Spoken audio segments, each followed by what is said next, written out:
Nah, kami keluarga besar Joni Maramis yang sedang melakukan kegiatan menuntut hak tanah kami sangat senang sekali bahwa ada kepedulian dari DPRD tingkat 1 untuk membantu menyelesaikan permasalahan kami yang sudah berlarut-larut.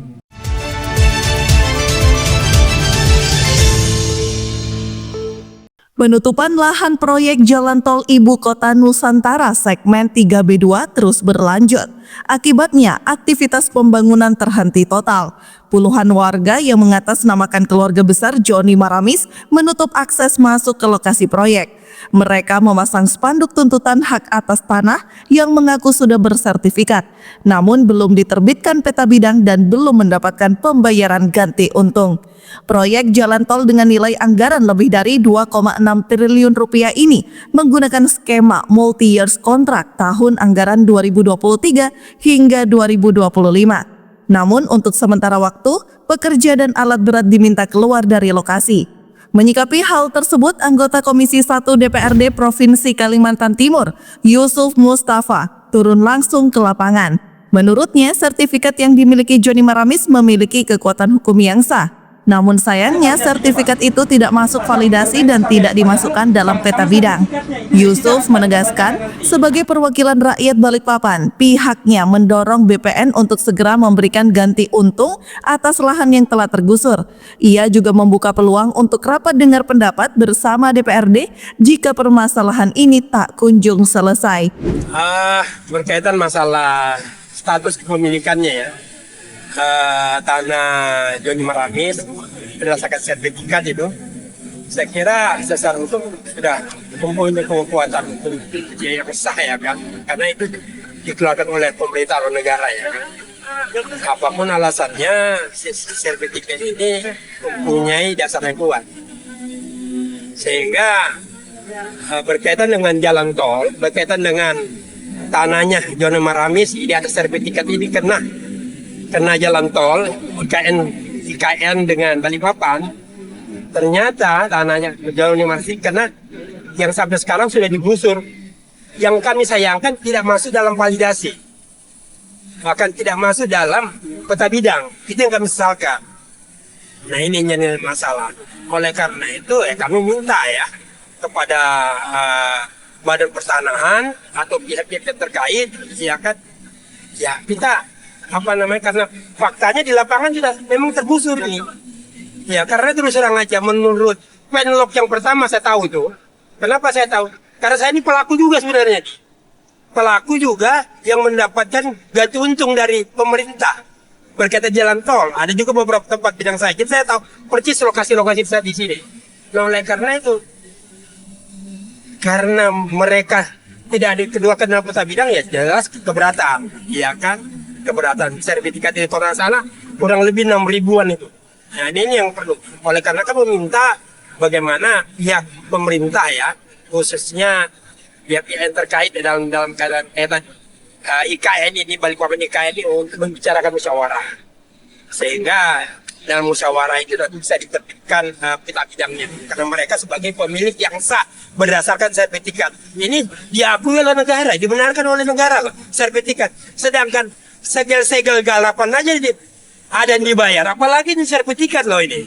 Apalagi sekarang ini terus aja ini proyek strategis, proyek nasional, jangan sampai dengan tidak terbayarnya ini sehingga saja nanti bisa menghambat jalannya pembangunan jalan tol. Tapi kami mengharapkan mudah-mudahan tidaklah, karena ini bagaimanapun kita mendukung adanya jalan ibu kota negara ini, ya kan, dalam program pemerintah, apalagi kami ini selaku Komisi 1 yang ada di Provinsi Kalimantan Timur.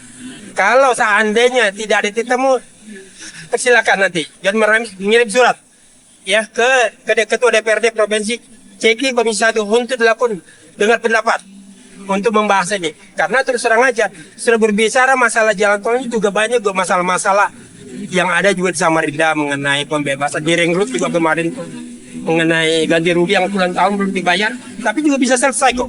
Senada dengan itu, Joni Maramis menyatakan pihaknya sementara meminta pelaksana proyek menghentikan pekerjaan di lahan yang menjadi objek sengketa. Joni menegaskan, sesuai Undang-Undang Nomor 2 Tahun 2012, peta bidang seharusnya diterbitkan paling lambat 2 minggu setelah identifikasi dan verifikasi tanah. Namun, hingga kini sudah berbulan-bulan, peta tersebut belum juga terbit.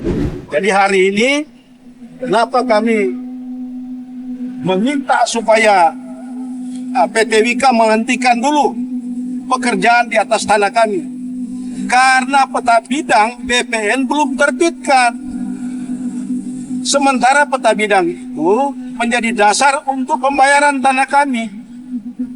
Nah, oleh sebab itu kami sangat bersyukur kepada Pak Haji Mustafa yang sudah hadir di sini dan sangat peduli dengan penyelesaian ini. Dan kami sangat senang sekali karena ada statement tadi, kalau berlarut-larut di BPN, maka saya akan surati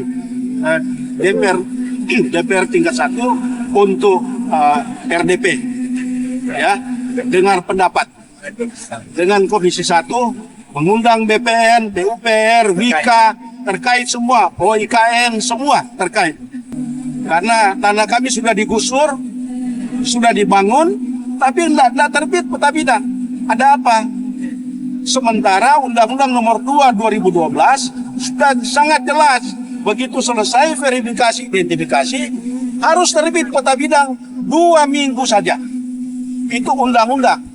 Ini sudah berbulan-bulan, bahkan hari ini agendanya dari BPN ini ketiga ini. Verifikasi identifikasi panitia B yang ketiga ini. Ini ada apa? Sementara saya pindah tanah, tidak ada masalah. Dengan Pak Sudarmaji, Insinyur Sudarmaji, sudah tidak ada masalah. Sudah ada surat kesepakatan, sudah ada video, foto di patok yang berbatasan dengan segel tanah saya, sudah ada semua. Nah, hari ini kami mau lihat niat baik BPN untuk menyelesaikan permasalahan kami. Kalau ada peta bidang, orangnya tidak ada, bisa dipertanyakan kenapa bisa ada. Berarti ini fiktif loh. Nah, ini bisa berbicara masalah hukum ini nanti. Kenapa orangnya tidak ada, tidak pernah ada, tidak pernah dilakukan verifikasi, divalidasi, surat, tapi muncul di peta bidang sertifikatnya ini jadi persoalan. Nah, ini kita serahkan apakah ini ada tindak pidananya atau bagaimana nanti ini. Nanti kita serahkan lagi dari pihak kepolisian nanti melihat, khususnya penyidik ini. Kalau memang seandainya ada memasukkan keterangan dalam suatu akte itu kan surat berharga semua itu. Memasukkan itu kan tidak dibenarkan itu. Menurut pasal 266 itu memasukkan keterangan dalam suatu akte ini surat berharga semua ini. Diumumkan tapi kalau tidak ada orangnya, ada apa ini? Nah, ini perlu ditelusuri oleh pihak kepolisian ini. Ya, pihak kepolisian. Kenapa bisa muncul namanya orang itu padahal tidak pernah divalidasi? Muncul sertifikat, ada apa? Siapa yang memasukkan ini? Ini juga kami serahkan kepada penegak hukum.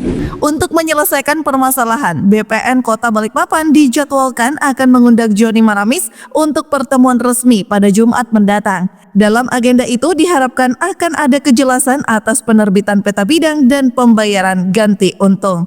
Dari Kota Balikpapan, Nusa Utara TV mengabarkan.